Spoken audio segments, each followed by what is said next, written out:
Bonjour et bienvenue sur l'OSR Web TV avec la rubrique de Paul Gasser.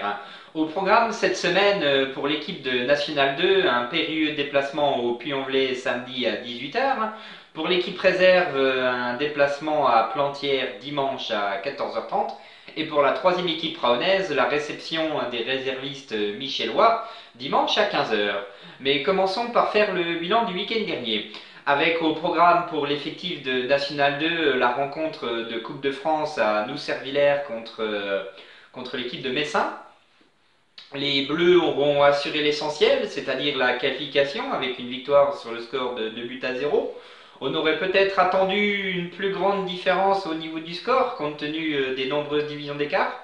Mais les locaux auront été vaillants pendant toute la première période, repoussant les assauts raonais et quand ce n'était pas le cas, le gardien aura effectué quelques beaux arrêts.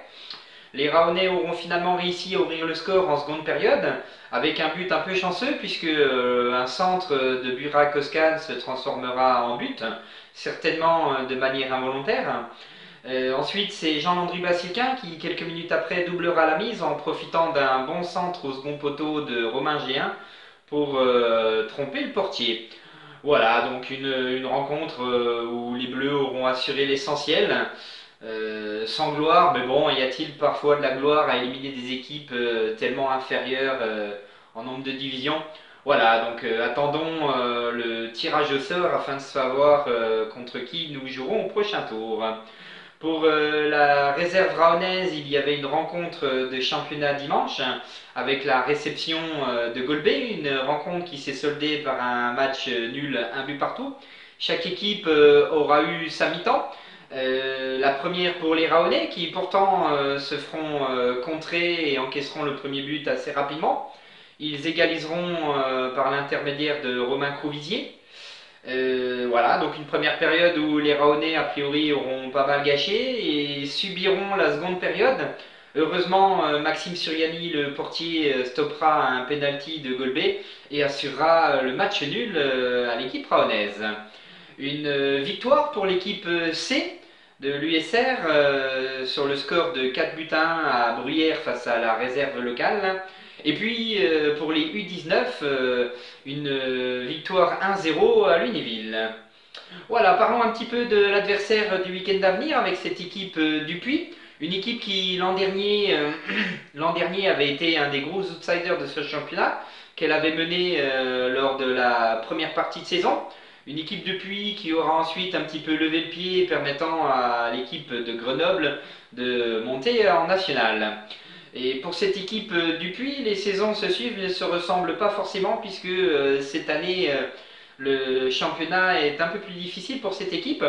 Une équipe qui pourtant croyait avoir enfin démarré avec 2 victoires consécutives à Villefranche et à domicile face à la réserve du PSG, mais qui est retombée sur terre il y a 2 semaines en étant lourdement battue par Belfort sur le score de 4 buts à 0.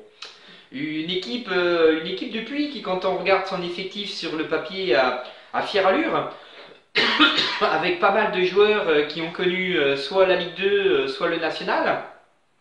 Citons par exemple les défenseurs Coelho, Clément, Ishan et un joueur bien connu à Raon, Romain Elie.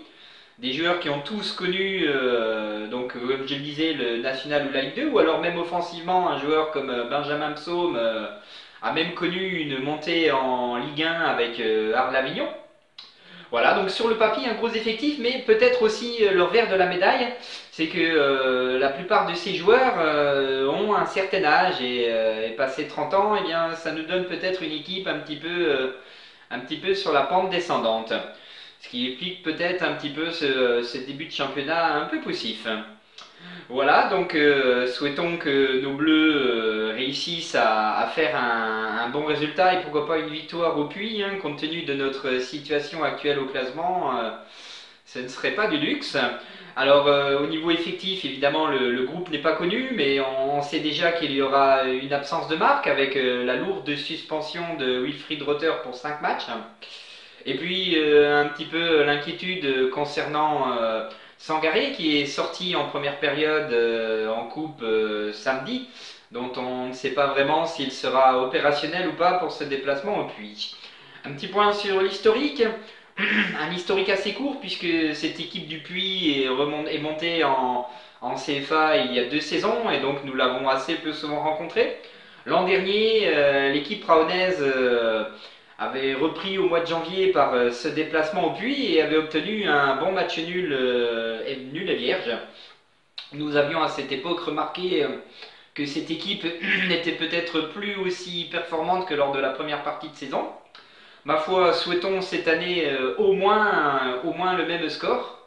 Et pourquoi pas une victoire raonaise. Eh bien, je vous donne rendez-vous samedi pour suivre cette rencontre sur le live du site Footéo officiel du club. À samedi, allez les bleus!